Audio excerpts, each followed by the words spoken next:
你做咗 TVB PA 幾耐啊？1年零咯。咁快就走啦？係啊係啊。點解咧？佢最 enjoy 遊戲個魔力就係，尤其是你話我玩格鬥 game，就係好似或者你玩食鬼嘅時候好喐緊嘅時候咧。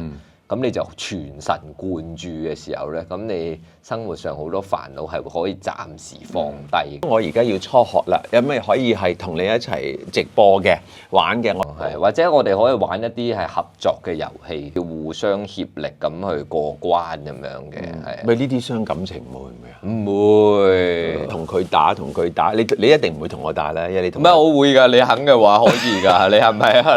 你肯就我邀請你做我嘉賓。不過你要教我點玩先。好嘅，冇問題冇問題。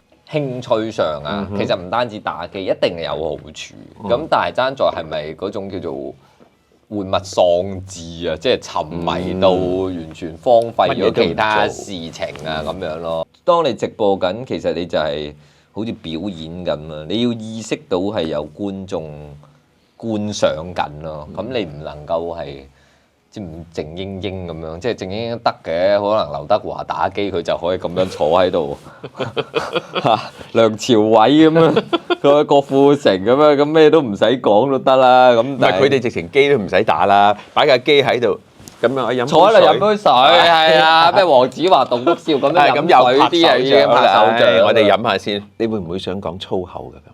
打機嘅時候唔會啊，呢個我堅守嘅戒律。點解？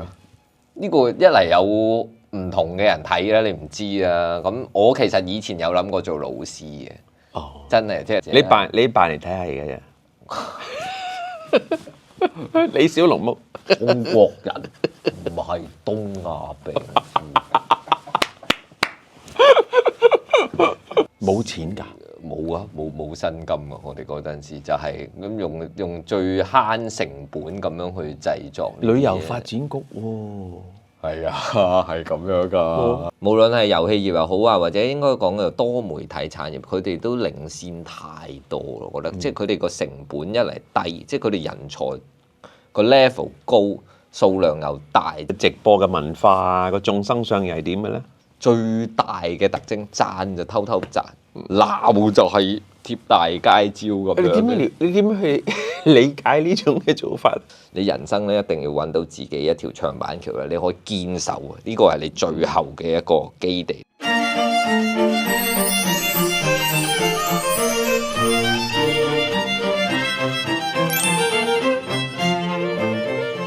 今集我請嚟呢位朋友，我諗你未必諗得到，點解我會請佢嚟嘅？我哋好似風馬牛不相及咁嘅喎，係邊位咧？網絡紅人嚟㗎嚇，就係 KOL，唔係 KL 係 KOL，係呢個打機界嘅冷笑話之王達哥。你好，大家好。你姓陳㗎？我姓林。你姓林係林偉，林偉。智慧個慧，林慧偉，係啊，林慧偉，個音係偉大個偉，係啊，喂，原來你喺 TVB 做過㗎？係啊，我一入嚟即係當收到個你嘅邀請之後，我就想睇下你會唔會認得我啦咁樣。咁我當時就係喺宣傳部啦，咁就做一個 PA 嘅。咁唯一一次親眼見到你就係你落嚟 annual dinner，你加碼送獎勵啦。係送咩獎勵？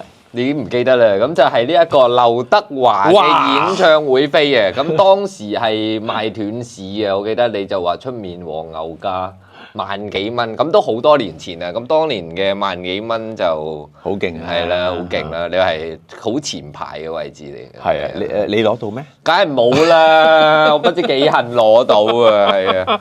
喂，你咁講，我又覺得對你嘅樣有啲印象。你咪嗰陣時都係咁長頭髮㗎？係啊，攣頭髮㗎。係咯，有啲印象喎。係啊。你做咗 TVB PA 幾耐啊？1年零咯。咁快就走啦？係啊。點解咧？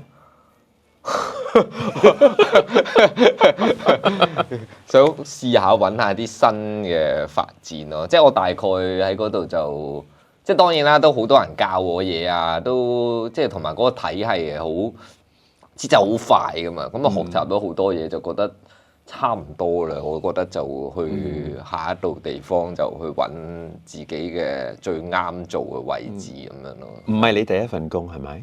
係我即係第一份我畢大學grad 咗之後，第一份長工就係 TVB 個 PA 啊。你喺中文大學㗎嘛？香港大學。哦，你喺香港大學，係啊你係讀中文係中同文埋藝術。係啊 fine arts。哦，fine arts。但係我嗰個唔係真係畫畫嗰啲，我係讀 art history 多嘅嗰個係啦。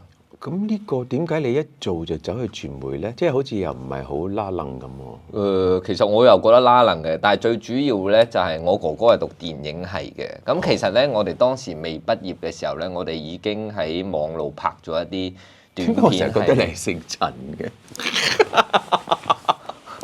你係姓林氏兄弟，係啊係啊係啊，拍咗短片啊。係啊。咁我哋已經都有啲少少嘅成就㗎啦。咁我哋最 last 啊，我哋畢業之後咧就拍咗一個咧係由旅發局邀請我哋做嘅一個作品嗰個就係啦。宅男最後的120 120小時。咁當時咧就係、如果你有留意咧，而家咧好多電腦遊戲咧就係啲真人嘅互動劇咁嘅，係一啲 game，即係你當有時你可能面對一啲選擇啊，你要點做？咁我好早之前已經係10幾年前，我已經做過呢樣嘢。咁透過 YouTube 呢個平台咁去做啦。咁旅發局覺得呢個好有趣，覺得係可以宣傳到香港，咁請咗我哋做。咁最後呢個作品咧，我哋係去到瑞士電影節嘅入圍作品嚟嘅。咁所以即係我對呢啲同我哥一路咁樣合作，咁啊對呢啲影視嘅創作啊，咁都幾有興趣，咁咪就係想投身呢個行業咁樣咯。咁就開始咗。你嗰個 YouTube 係2008年開始嘅，係啊，係有冇諗過自己可以即係用呢個嚟做你嘅職業啊？都有㗎。其實嗰陣時都好明確，即係我哋覺得趁讀書嘅時候應該多啲空閒時間，我哋就覺得要開始呢一個生涯嘅話，就差唔多要喺嗰度闖出個名堂出嚟。嗱，你啱啱提過咧，就係旅發局邀請你做嗰個宅男的最後120小時啦。咁應該主打都係台灣市場啦，係咪？冇錯冇錯。你係推介個宅男啊？另外出鏡嗰個係邊位嚟㗎？我哥哥咯，就係你哥哥嚟嘅。係啊，眉清目秀嗰個個眼咧好似好頭先突咗出嚟，好驚。嗰個魔頭就係你哥哥嚟嘅。係。你覺得你係咪一個宅男咧？我首先咧，我就想講翻啱啱嗰套作品，其實最主要唔係宣傳宅男，係宣傳香港唔同嘅景點嘅。咁嗰陣點解用呢個題材咧？就係當時好興嘅，即係有呢啲咁嘅對立咁，所以我哋選擇咗呢個題材啦。咁你問我係咪宅男？咁睇你嘅定義係點啦？你點定義宅男啊？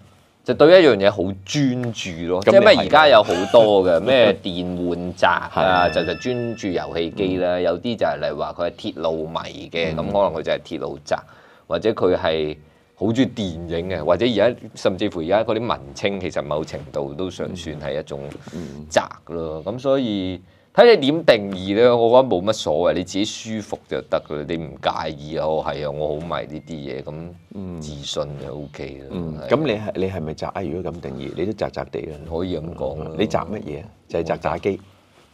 其實唔係啊，我諗打機係我其中一個啦。咁我諗創作咯，我中意就係無論係因為我讀中文啊，其實我本身係最中意就係文本上嘅東西啊。咁但係而家時間少啦，你尤其是做嘢，你又發現嘅，咁你就係你又想娛樂之餘，體會到一啲思緒啊，或者一啲思考嘅話咧，咁我覺得打機係最方便，因為佢亦都有故事蘊含喺入邊啦。咁同時亦都訓練你個腦，你要做出即時嘅反應啊，咁嘅 reaction 啊，咁所以我覺得係你真心中意打嘅。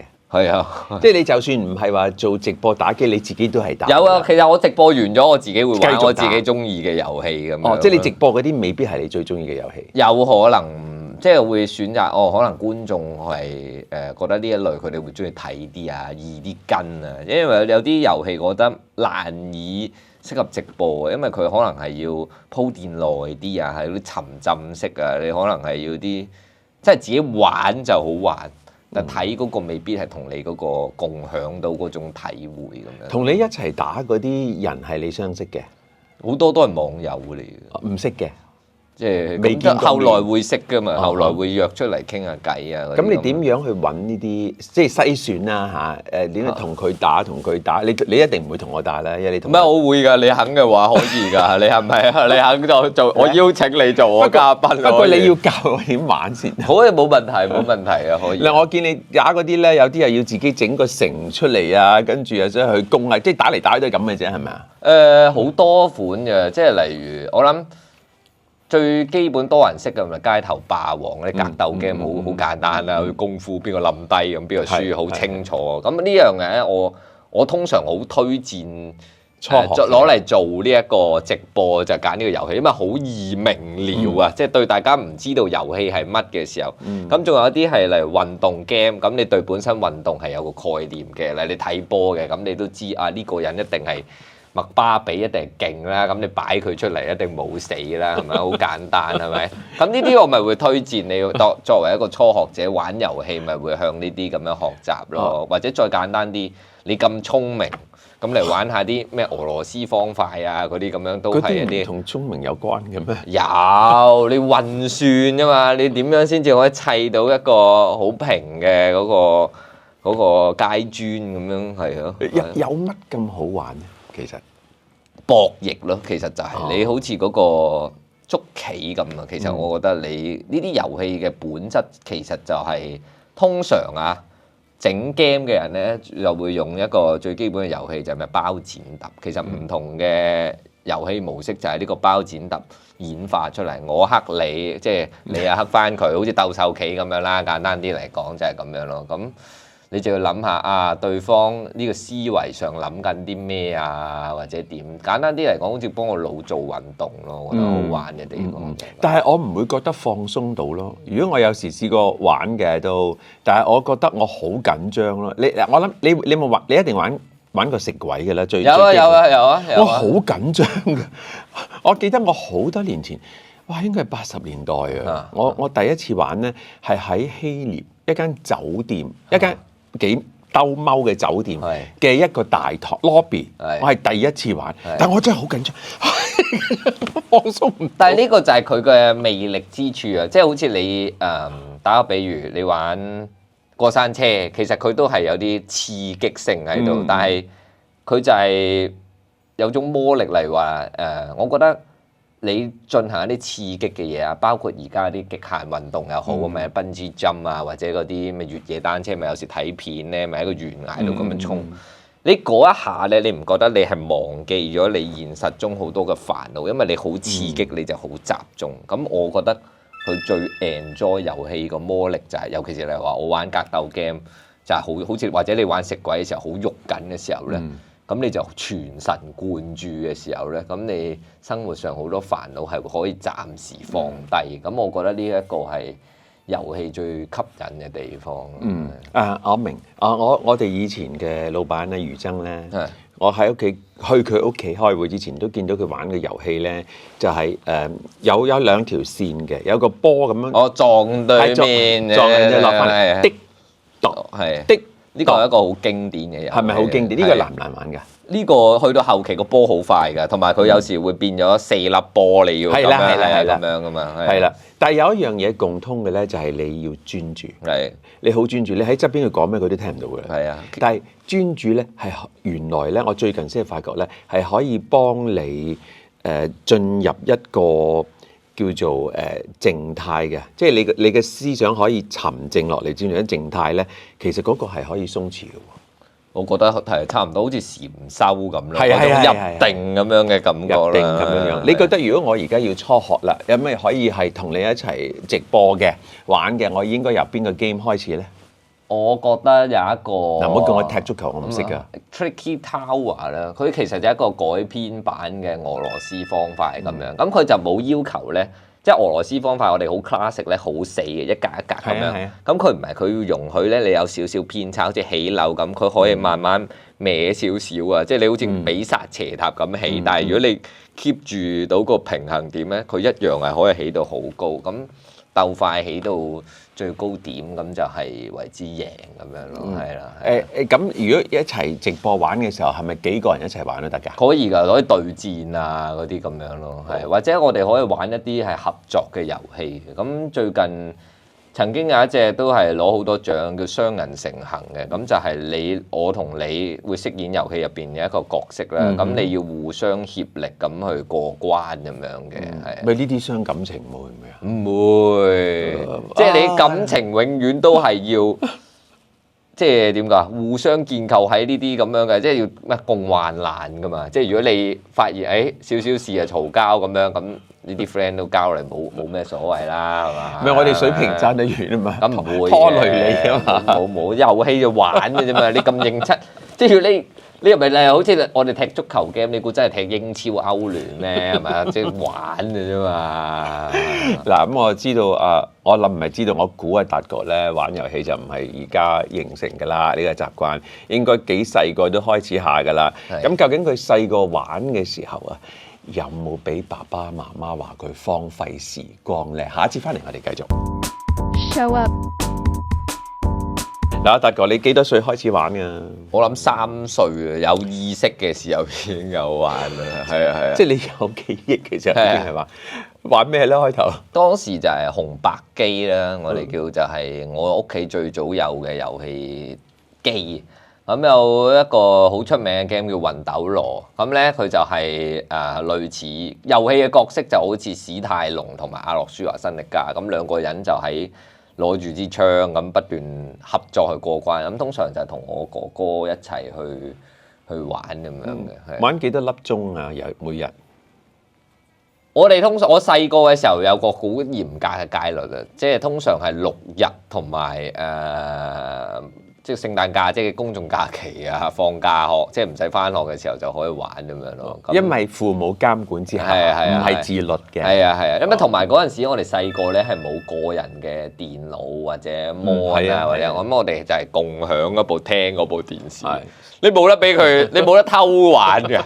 因為佢會知㗎嘛，係咯，就係咁樣。但係你個心想唔想偷玩？咁一定會想啊，點會唔想啊？咁但係唔會夠膽。但係你可以玩嘅時候，父母會唔會限定嗱？你星期六日可以玩，唔好玩超過3個鐘啊咁啊？我諗冇一個好嚴格嘅話幾小時，但係咧你 feel 到佢不爽嘅時候咧，你就要停嚟話食飯啦咁樣。咁你再可能磨多10分鐘都仲得嘅，咁你過咗就好大鑊㗎啦。食完飯又俾唔俾繼續咧 ？OK 嘅，OK 嘅。咁你之後可以玩好長時間喎。但係通常你會熄咗機嘅。以前我哋係冇嗰啲叫存檔嘅東西嘅，即係你要會由頭玩過㗎啦。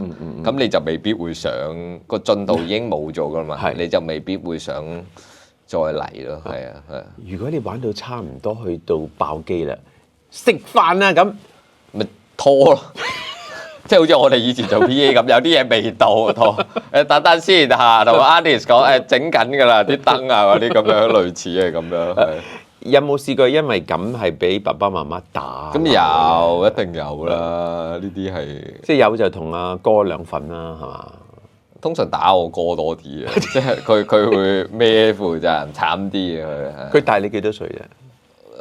都多㗎，6年啊，但係我係。嗱，咁你而家同啲父母講下，其實啲小朋友打機有冇好處？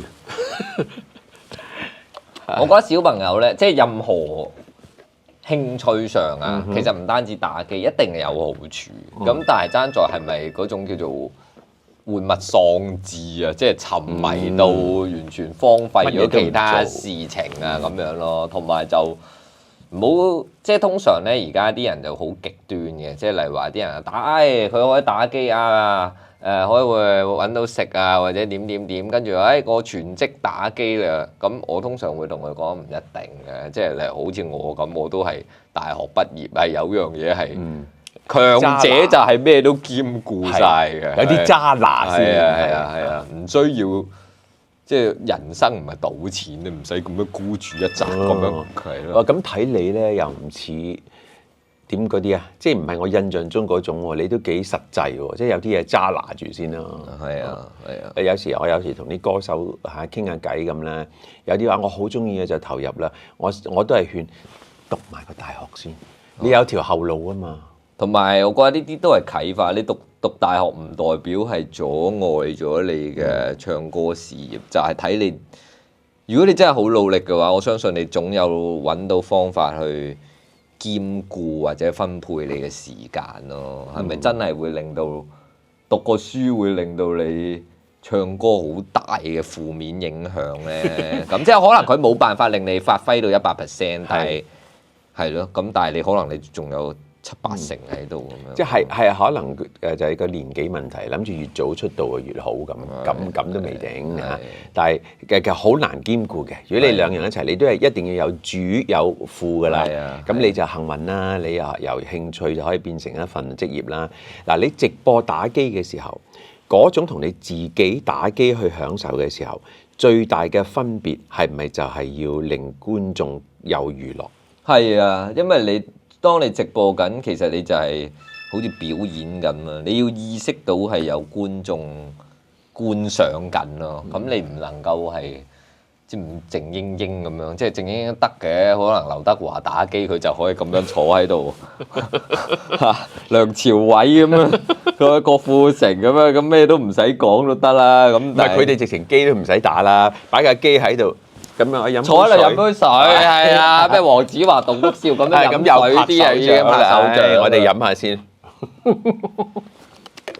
嚇，直情放咗個機喺度咧，當真人 show 咁樣行入嗰個房咧，你就會睇到佢噶啦。就算佢唔喺度，啲人喺度等啦，係啊，係啊，幾開心啊！咁你嗰啲説話又係咪有設計嘅咧？一路打機嘅時候講嗰啲，我諗都係喺我童年成長過程入邊自己 build up 嘅，又冇去到話真係好特別設計。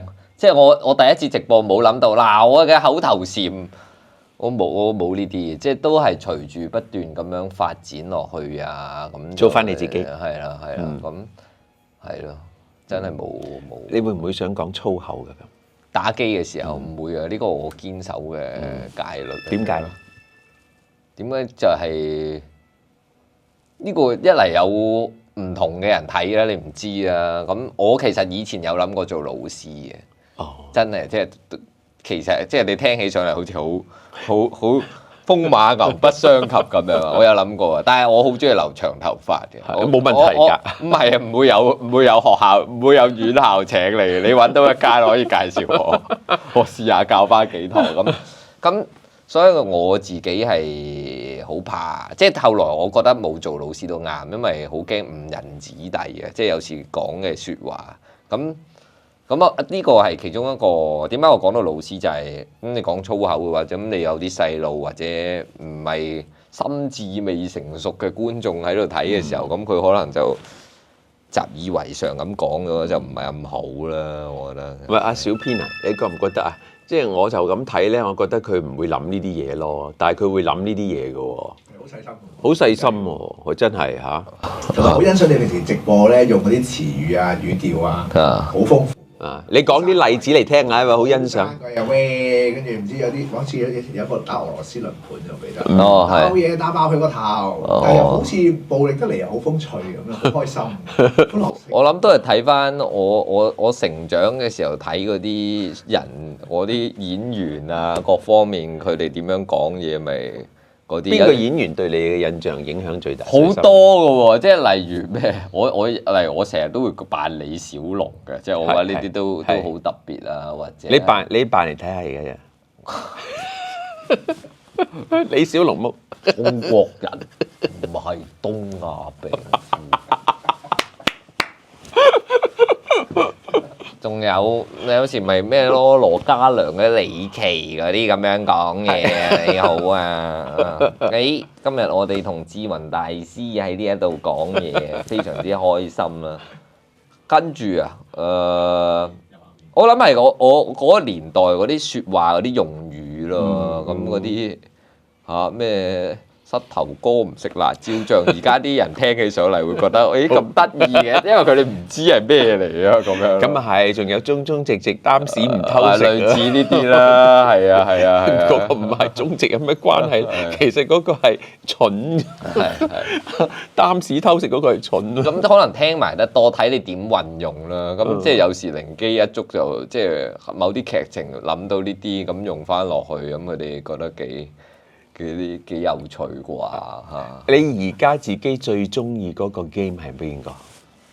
我最中意嘅一隻 game 咧係叫做沙漠嘅。咁啊呢隻遊戲咧嘅，即係如果大家唔熟悉嘅話唔緊要嘅。咁佢就係一位日本人整嘅，嗰個叫鈴木裕。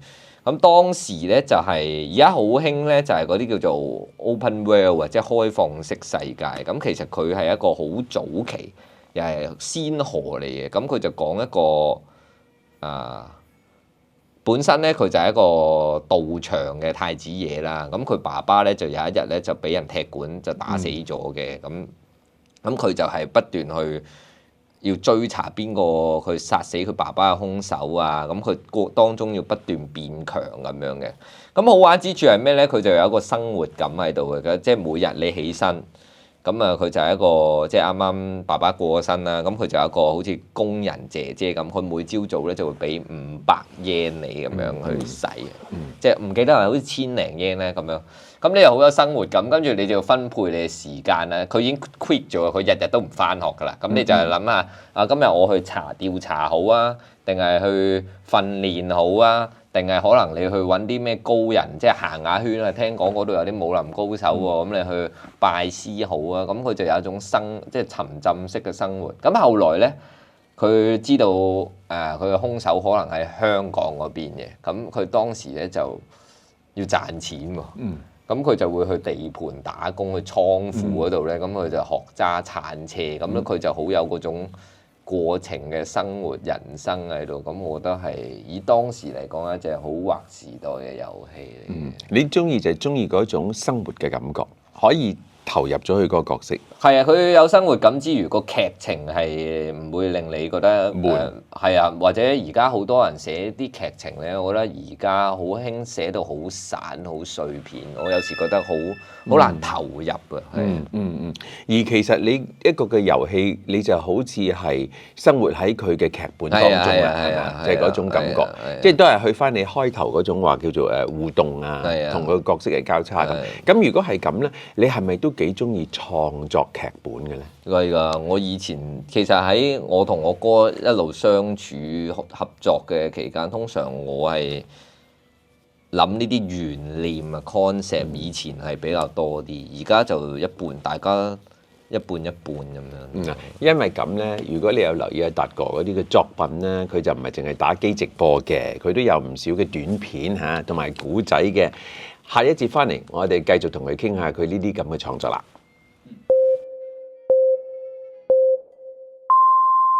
Show up。嗱，上一節就講到，喂，你好中意編劇啊作下古仔啊咁，你又而家做懸念嘅創作 concept 啦嘅做古仔就少咗時間啦，點解嘅？而家因為多咗好多唔同嘅嘢做，因為去到而家即係我同我哥整嘅 channel，即係團隊入邊，咁我哋有拍啦，即係啱啱諗劇本拍啦、後製啦，咁我又有時演埋啦，咁時間上咪少咗，再加上嚟1至5我都做直播嘅時候，咁咪會個時間你精力上一定係減少咗，或者有時可能好晏晝我同志雲咁就做個訪問，又嘥咗佢啲時間，又唔好咁講，呢個我榮幸嚟嘅，係。咁所以就時間係少咗，你就變咗係要同我哥分配下咁樣咯。你哋係咪真係自己兩個做晒㗎？差唔多啦。你冇請人幫手？好少，有時會 freelance 請下嘅，即係後整唔切啊，後製揾人幫下手都會嘅。但係好多時諗都係我哋諗到。你拍都係你哋兩個自己拍？係啊，我哋好即係好細規模嘅，我哋咁佢揸機咁，我咪影我啊咁樣。你係出隻手嘅啫。嗰陣係咯，但係而家唔係啦嘛。而家啲人想揾我啊，即係佢希望見埋我樣咁啊咪。係，俾佢個樣嘅事。咁你做過咁多個古仔，你覺得邊個係你嘅代表作啊？我自己系列嘅，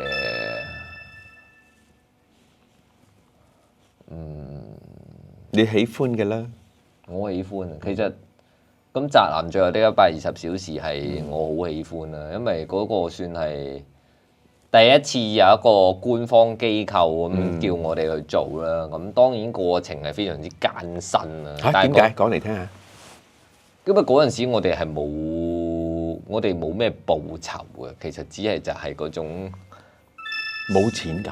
冇啊，冇薪金啊！我哋嗰陣時就係咁用最慳成本咁樣去製作。旅遊發展局喎。係啊，係咁樣㗎。咁少少都有啩。佢哋有幫助我哋嘅就係有一部機器咯，我哋買咗一部新啲嘅 DV 機咯，係啊，就係咁樣。就係咁咋？係啊。哦，咁你幫助推廣香港旅遊喎。係啊。喂，咁旅發局唔啱。咁要靠你哋呢啲出聲先有用啦，我講嘅唔係冇理由咁噶嘛，係嘛？即係你啊，旅發局而家尤其是而家，哇幾多 budget 啦嚇！即係之後再揾你，唔係你之後冇再揾我啦。原因係我唔知喎，我哋攞獎都攞埋，我就唔知點解。喂，咁唔啱啊！咩年份嘅時候？嗰個係2009啊，好似係咪啊？差唔多係2009年啊！你幫手傾下咯，你同佢反映下咯。你下一集就揾佢過嚟，你記唔記得有呢位小伙子啊？咁點解冇再揾？係喎係喎，應該揾翻而家係Anthony 因為呢啲可以做㗎係嘛？幫你推廣下旅遊用 KOL 嘅形式啊嘛，咁唔得嗱。所有公營機構或者你係你慈善團體都好，咁如果你要 engage 人哋去做一樣嘢咧，我諗唔多唔少要俾啲報酬嘅，即係除非人哋話我唔收啦，我係義工嚟嘅，另外一件事係嘛？即係你出咗力啊嘛，唔得，點都要收。我覺得點都要收嘅，最多我收咗捐翻俾你，我都要收。不過我諗唔會捐翻俾你嘅。應得嘅，即係你有做過嘢，咁報酬係合理。即係居馬費都要少許啊嘛，唔得。我咪仲有啲咧，有啲嘅公關公司咧，我唔知你有冇遇過。佢話：我幫個客做慈善㗎，你嚟幫下手啊，不過冇報酬嘅。我就會問：咁你有冇收錢㗎？你同佢做公關，即係如果你係你都冇，如果佢冇咧，都我話我覺得咁樣 fair 啲。係。咁你係收佢錢，你叫我唔收錢？我都有聽聞過呢啲事情，係咪啊？係啊。即係呢啲我哋應該團結一致罷做，冇可能，唔可以咁樣去剝削嘅。咁你話如果真係一啲非牟利組織，佢唔係揾錢嘅，有意義嘅，真係去做義工咁做冇所謂。係啊，應該咁樣分。係咁，你而家嗰個，你同你阿哥仲有嗰個公司仲係做一個咩？做啲咩遊戲嘅係咪啊？有叫做達雲，係咪達雲？係做咩遊戲嘅？我哋之前有代理一啲 game 翻嚟啦，我哋揾一啲 indie game 啊，咁先引入嚟，係啦，咁即係我哋嘅成本有限啊，咁引入嚟，咁我哋就會 localize 啦，嚟將佢變做本土配音啊，即係寫過晒啲對白啊，咁嘗試去推廣啊嗰啲咁咯，亦都我哋有嘗試去研發啲遊戲啊咁。主要都係嘗試喺香港呢個遊戲業嗰度試下有冇啲咩空間啊去發展啊咁樣咯。咁呢一個都係其中我哋嘅一門嘅事業咁樣咯。佔幾成啊？你哋嘅生意呢啲？我諗啊1-2成嘅啫，比較低啲嘅 proportion。因為都我覺得而家一嚟競爭大咗，二嚟就係其他地區嘅發展啊喺遊戲業啊，即係。無論係遊戲業又好啊，或者應該講嘅多媒體產業，佢哋都領先太多咯。我覺得，即係佢哋個成本一嚟低，即係佢哋人才個 level 高，數量又大之餘咧，佢哋嗰個薪金或者佢哋即係用喺嗰度嘅人力資源成本係低好多，所以我覺得喺呢一度係幾難去研究。咁但係而家近年係香港。即係隨住 AI 嘅發展啊，其實我都有，咁你就已經變咗嗰個人力成本咧，就係你慳咗啊，你啊變翻你用佢 AI 輔助佢咧，咁你只要有個諗頭，咁其實好多嘢都有機會實行到，係。即係 AI 可以係一個出路係嘛？係啊，你都可以用嘅喎。其實你有冇用啊？你最近有冇用過呢啲？嚟到製作？係啊，製作你哋。製作我冇試過喎嚇。其實得嘅喎，即係例如你係一個思維好周密嘅人咧，咁其實例如你可以諗過係 AI 智雲大師咁，有啲人問你咩啊？決策上咁，其實你可以你係 train 噶嘛，即係其實 AI 就係好似你嘅係啊，咁佢會得到你冷靜嘅思維，或者你講説話你係好平靜啊，你有冇覺得係咁樣？即係你唔會即係你訪問嘅時候，你好少你會好易感受到對方性格，有啲人係好火爆咁，或者係好剛嘅，喂咁樣咁，但係你係永遠都係笑笑口咁樣，好 peaceful 啊！咁你個 AI 咪，如果你 train 得好嘅話，佢似你嘅話，佢就係一種咁樣嘅，咁咪似同人輔導傾偈，其實都好啱。咁你咧？你係邊一種性格？我哥成日話我就係嗰啲好講説話咧，冇諗得咁思前想後啊！成日諗到咩咧就講咩。佢有時會覺得我咧好跳啊，佢講嘢或者表達得唔夠清楚啊，詞不達意啊，所以我覺得我係嗰啲講説話可能會分離嘅，因為通常啲直覺型講嘢咁咪會好笑啲咯。咁但係就欠缺咗好似你呢啲咁樣嘅細緻位咯。你同你阿哥嘅感情都幾好喎，算幾好，但係都成日鬧交嘅，即係所以我話感情好嘅人一定係經常鬧交嘅。唔緊要嘅，鬧交係溝通嘅一種方法，係增進感情。咁你阿哥有邊一種型咧？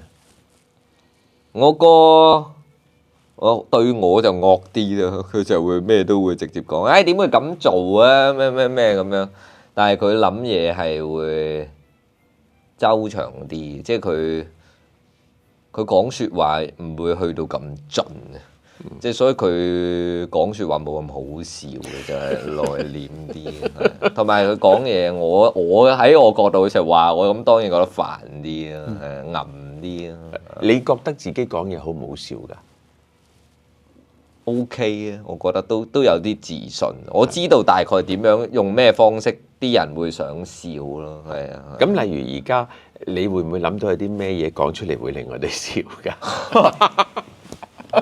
我而家你令我哋啲觀眾笑嘅。我而家暫時我諗一諗啦，之後我再睇下。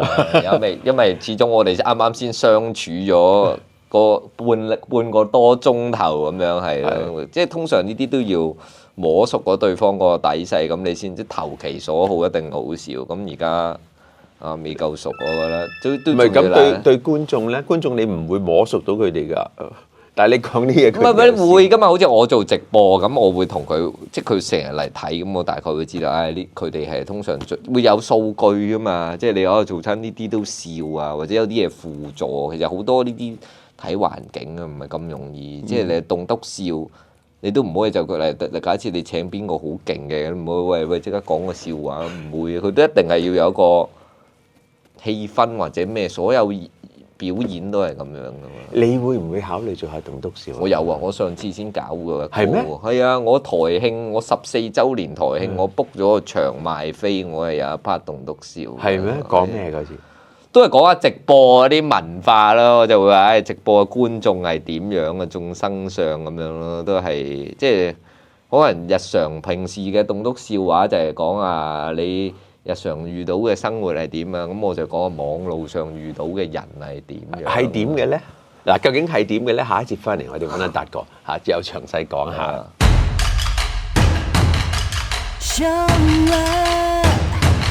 直播世界眾生相究竟係點嘅咧？阿達哥，你係做咗幾多年話？08年開始啦嘛，係咪？係啊，係啊，都咁多年啦，係咯，咁多年啦。咁你可以感受到呢個直播嘅文化個眾生相又係點嘅咧？直播話眾生相就係一定咧，簡單啲嚟講，讚嗰啲咧，通常咧嚟同你講，其實如果你 fans 啊或者點樣好仰慕或者敬重你咧，佢讚咧，通常好多時香港嚟計咧，佢會偷偷地 DM 你 private message 你話，哇，阿志雲你講個嘢好好聽，我每晚聽你節目啊，多謝你陪解咗我即係每晚嘅失眠時間啊，或者咩令到我好安心咁樣。但鬧嘅咧就係公開鬧，直接就喺個公海嗰度鬧，哇乜唔掂啊，咁係啦，咁樣通常呢個係其中一個好最大嘅特徵，讚就偷偷讚，鬧就係貼大街招咁樣。你點樣去理解呢種嘅做法？點解會咁樣？因為係咪人哋可能我諗佢如果佢讚你，佢驚人笑佢。唔係，我覺得香港人對讚咧係比較吝嗇。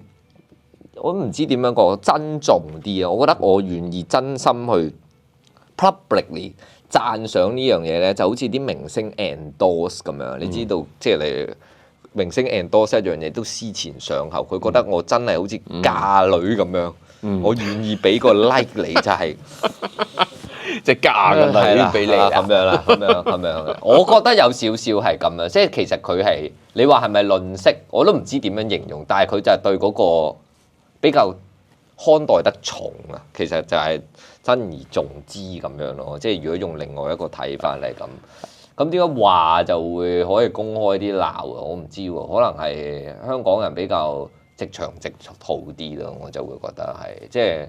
比其他地區嘅人啊，例如台灣啊、日本，通常咁樣話係咁樣，最後背後咁樣吉落去嘛。香港係直接仲要但係咁樣，類似啦。咁你喺呢個圈度即係工作咁耐，我相信你對呢個體會都更加比我明顯啦。你見咁多人，咁我覺得其中一個原因就係香港比較爽直啲，有啲咩唔舒服，佢會即刻講出嚟，所以佢忍唔住，佢就會已經喺嗰個 public 嘅位度講。但係有冇 point 先？佢講一啲嘢純粹係 haters 啊，即係為鬧而鬧先。咁我覺得兩樣都有嘅，呢啲一定都有啲人係，即係你冇可能耶穌咩完美咩人，咁總有啲地方係做得唔好嘅，咁一定係有啲 valuable 嘅意見喺度嘅，覺得你可以改善，或者佢聽落去覺得你咁樣嘅演繹啊，或者唔好，咁亦都有啲人一定係盲反嘅啦，即係有討厭同中意。其實我成日都話唔需要有原因啊嘛，即係好似你中意一個人，你可以冇原因咯，就係一個感覺嚟嘅啫嘛。不過我覺得唔緊要，你就算係冇原因，你 haters 都冇所謂，最緊要你睇。係啊，係㗎，起碼你做嘅嘢會引嚟咗一啲嘅反應啦，你先至知道。即係尤其是而家呢啲叫做咩 AI 時代，好多嘢講數據，你都要有 feedback，我先知道哦。其實我可以咁樣改變，或者點樣會唔會做得好啲，可以減少啲 haters 都好噶嘛。咁樣係咯。同埋個數據係 engagement 啊嘛，你有反應有 comment 嘅話咧，又正啲㗎嘛。係啊，再派多啲俾人睇啊嘛。係啦，冇錯啦。咁仲有啲咩直播嘅文化係有趣㗎？你觀察到？我覺得直播嘅文化，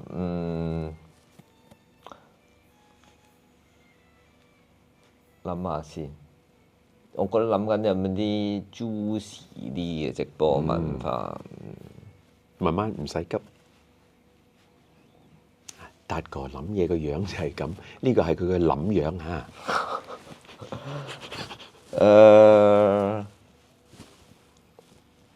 我覺得咧。其實咧，有時咧，你會覺得香港咧，有時會有啲人會有一個感覺啊，香港網路上支持嗰啲 creators 咧，會唔會係比較課金量少咧？其實唔係嘅，相對例如我喺直播界咧，我發現對比喺台灣咧，其實香港嘅觀眾咧，如果中意你嘅，其實已經算係幾 supportive 㗎，因為我都同台灣嗰啲 streamer 有啲來往，我有時睇佢成晚你可以係得10蚊啊，即係 HKD 嘅講緊係好少。其實比想像中願意花錢。其實例如即係我哋而家啲 game 咧，有時都會課金，即係我哋會去買啲點數去換一啲虛擬嘅道具，係啦咁樣。其實咧有啲 game 咧，香港係亞洲消費量係最勁㗎，即係例如有一隻 game 啊，係講一啲機械人日本動畫啦咁樣嘅，即係為主題嘅遊戲。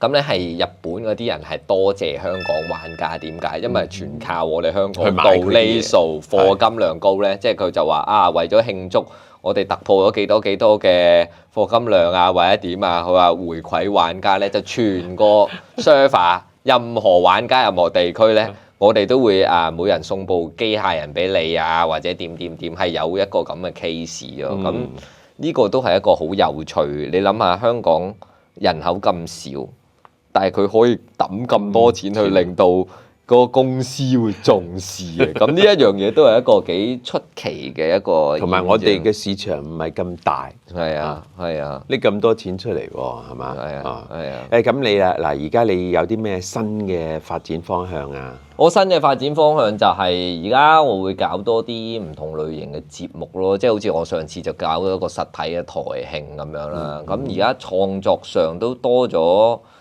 而家嚟我直播啦，我都用自己開始用嗰啲 AI 寫程式啦。咁我哋會有啲分析，即係我哋每日直播咧會有個總結嗰啲成績單啦。今日咧最多講發現最有趣嘅觀眾係邊個啊？即係我哋會有少少嘗試去做呢啲分析，令到嗰個直播咧就有趣啲，或者今日諷刺達哥。最串達哥，串得最硬嘅係邊位觀眾啊？咁 cap 低啲金句，咁我而家會嘗試係分析成個聊天室嗰啲留言啊，咁樣。係咪而家已經有㗎啦？有啊，已經有個初型嘅，早2日先至開始實現到，係啊，會統計下邊個。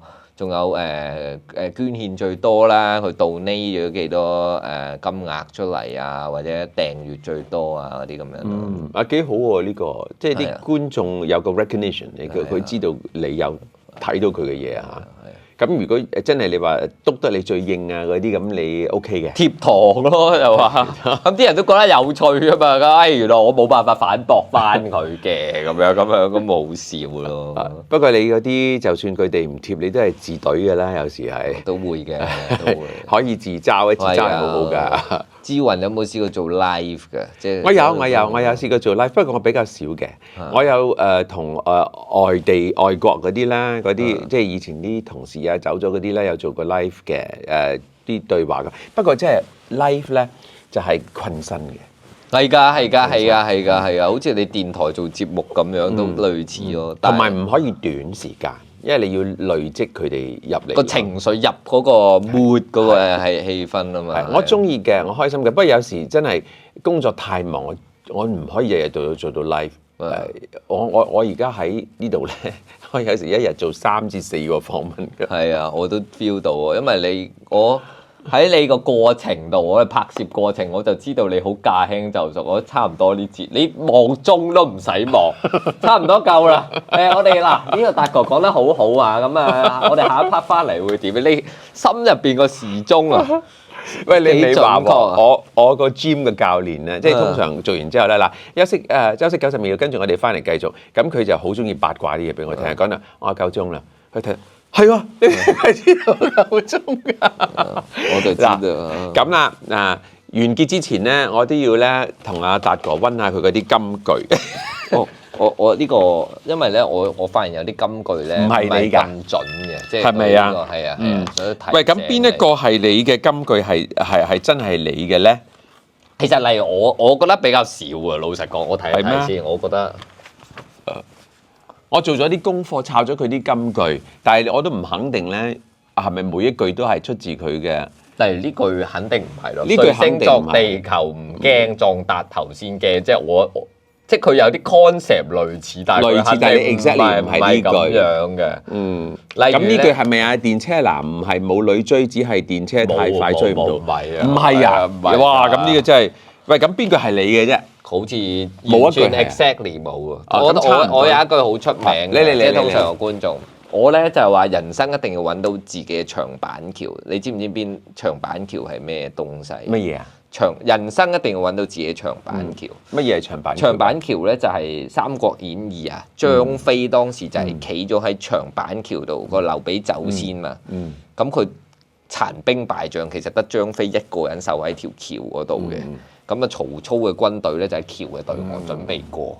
咁張飛當時就用一個疑兵之計係點樣咧？就叫啲得翻佢手下10零個就係匿喺後面啲樹叢嗰度咧，佢話特登喺度熬下啲樹，之後特登咧就打下地下咁啲塵揚下，咁佢就覺得等人哋曹操嘅軍隊以為。